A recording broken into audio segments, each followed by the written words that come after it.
Break के बाद एक बार फिर से आपका इस्तकबाल है दुनिया जहां से निराले टीवी शो हिंदुस्तान हमारा में। हम वतन में हम बात कर रहे थे सीनियर कांग्रेसी लीडर जनाब संजय निरुपम से और वाकिफ हो रहे थे मुस्लिम कौम के बारे में उनके ख्यालात से। आइए बातचीत के उसी कारवा को आगे बढ़ाते हैं। तो आपको लगता है नीतीश कुमार ने भी इससे सियासी फायदा लेने की कोशिश की पूरे मामले का? बिल्कुल, वो आम मुस्लिम समाज को भड़काना चाहते हैं। आम मुस्लिम समाज ऐसे दंगाइयों के साथ नहीं है। जो दंगा भड़काने वाले लोग हैं, जो आतंकवादी लोग हैं, वो किसी समाज के नहीं, किसी धर्म के नहीं, किसी भाषा के नहीं। 65 साल के बाद भी आज जहां पे जो कौम हाशी पे खड़ी है, तो आपको लगता है जो हुकूमत है आज़ादी के बाद ज़्यादातर हिस्सा कांग्रेस का रहा है, तो कांग्रेस सबसे बड़ी इसके लिए कसूरवार है कहीं ना कहीं? आप कह सकते हैं, आप निष्कर्ष निकाल सकते हैं, लेकिन ये एक सच है कि आज़ादी के 65 साल बाद भी पूरे देश में हर वर्ग ने जिस प्रकार से तरक्की की है, तरक्की का वो हिस्सा मुस्लिम समाज को नहीं मिल पाया है। अब आपने कांग्रेस के ऊपर जो सवाल उठाया है, मैं खुद देख रहा हूं एक अरसे से कि कांग्रेस पार्टी की तरफ से विशेषकर मुस्लिम समाज को टारगेट करके उनके विकास को ध्यान में रख करके तमाम योजनाएं बनाई गई हैं, तमाम फंडिंग है। जो बुनकरों का प्रश्न हो, कसाईयों का प्रश्न हो, इन लोगों के ऊपर बहुत काम किया जा रहा है, बहुत सारे फंड दिए जा रहे हैं। जब से राहुल जी के हाथ में रहनुमाई कुछ राहुल जी के हाथ में रहनुमाई आई है, नहीं राहुल जी की वजह से तो हुआ ही हुआ विशेषकर, लेकिन एक आमतौर पर आप देखिए कांग्रेस के पास जबरदस्त कार्यक्रम रहे इस तरह के। क्या वजह मानते हैं कि आज़ादी के आज 65 सालों के बाद भी सिर्फ 5% हिस्सेदारी है मुसलमानों की सरकारी नौकरियों में, 8% मुसलमान जो है ऑर्गेनाइज सेक्टर में, जबकि नेशनल एवरेज हमारा 21% है, और 4% मुसलमान सिर्फ हैं जो हायर एजुकेशन की ओर जा पा रहे हैं? यह आंकड़ा बड़ा डराने वाला, यह बहुत चौंकाने वाला है। बिल्कुल, बहुत चौंकाने वाला और बहुत तकलीफ देता है, क्योंकि जिस देश की आबादी का लगभग 20% यानी 5वां हिस्सा अगर पीछे छूट जाएगा तो उस देश को आगे बढ़ने में दिक्कत तो होगी। आप सबसे वोकल सांसदों में, पार्लियामेंट्रियन में गिने जाते हैं जो संसद में आवाज उठाते हैं किसी इश्यूज को लेकर, तो क्या मुस्लिम कौम आपसे ये अपेक्षा रखे कि आप उनकी बातों को जोर शोर से उठाएंगे आने वाले दिनों में पार्लियामेंट में? बिल्कुल उठाता हूं मैं, जो मुझे जायज लगता है उस मुद्दे पर मैं बोलता हूं। संजय जी, आप नहीं मानते कि असम में जो कुछ हो रहा है आज, कांग्रेस उसके लिए बहुत हद तक कसूरवार है? इसलिए कि 91-92 में जब हितेश्वर सैकिया मुख्यमंत्री थे वहां के, तो उन्होंने बड़े पैमाने पर बांग्लादेशी मुसलमानों को बसाया था वहां पे, एक वोट बैंक के तहत उन्होंने ऐसा किया था। ये आरोप लगता है हम पर कि ठीक है हमने बसाया। 1985 से लेकर 1995 तक असम गण परिषद की सरकार थी, कितने बांग्लादेशियों को भगाया उन्होंने? 1999 से लेकर 2004 तक बीजेपी के नेतृत्व में एनडीए की सरकार थी देश में, अडवाणी जी ने कितने बांग्लादेशियों को भगाया? पिछले दिनों राहुल गांधी ने भी कहा कि मुस्लिम कौम की अपनी लीडरशिप जो है वो कांग्रेस में भी डेवलप होकर नहीं आ पाई सामने। दिग्विजय सिंह से हमारी बातचीत हो रही थी, उन्होंने भी ये माना कि कौम की रहनुमाई जितने गैर मुस्लिम लोगों के हाथ में जब रही है, कौम की भलाई ज्यादा बेहतर हुई है। आपका क्या मानना है इस बारे में?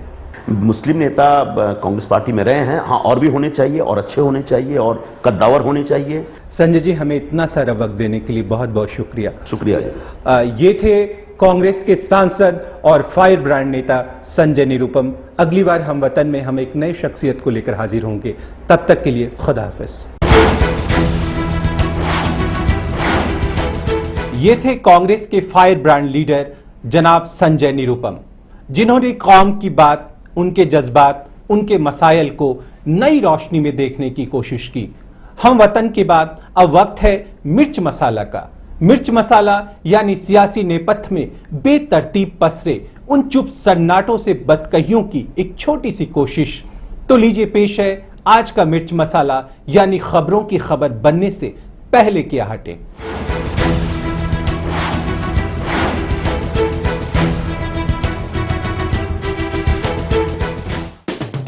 यूपी में अखिलेश राज में सनतकारों के लिए सब कुछ ठीक ठाक नहीं चल रहा है। ज्यादातर फैक्ट्रीज मालिकों की आम शिकायत है कि उन्हें बिला वजह पॉल्यूशन महकमे वाले तंग करते हैं और आकर कहते हैं कि आपकी फैक्ट्री बंद कर दी जाएगी। ये ऊपर से ऑर्डर है।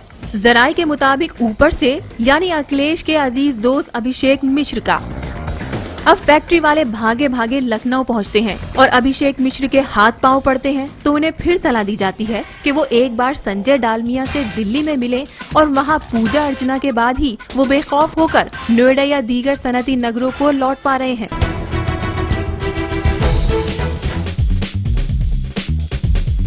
जब भी किसी अवामी तकरीब में राहुल और सोनिया आपस में मिलते हैं तो एकदम से छुटते ही एक दूसरे से पूछते हैं हाउ आर यू। फिर दोनों का एक ही सा जवाब आता है आई एम गुड।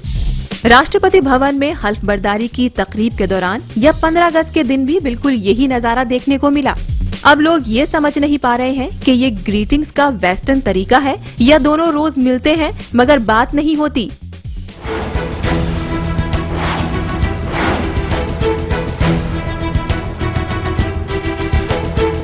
आज के एपिसोड में बस इतना ही। अगर आप अपनी कोई बात या अपने दिल के जज्बात हमारे साथ शेयर करना चाहते हैं तो आप हमें ईमेल करें ntihindustanhamara@gmail.com पर या फिर लॉग ऑन करें www.hindustanhamara.in पर। आप हमें फोन भी कर सकते हैं। हमारा फोन नंबर है 0120456783।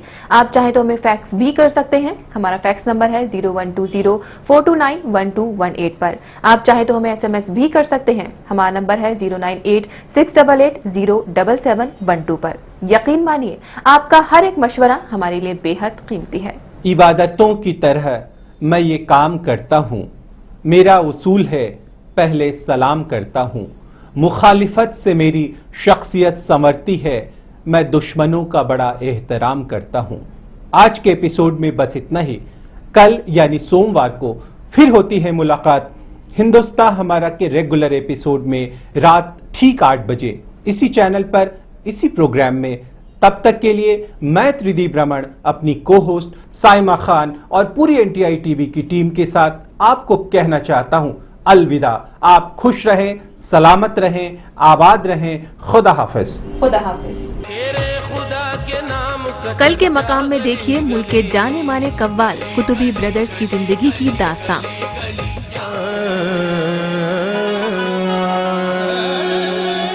कतरा कतरा हर शय की रवानी में है।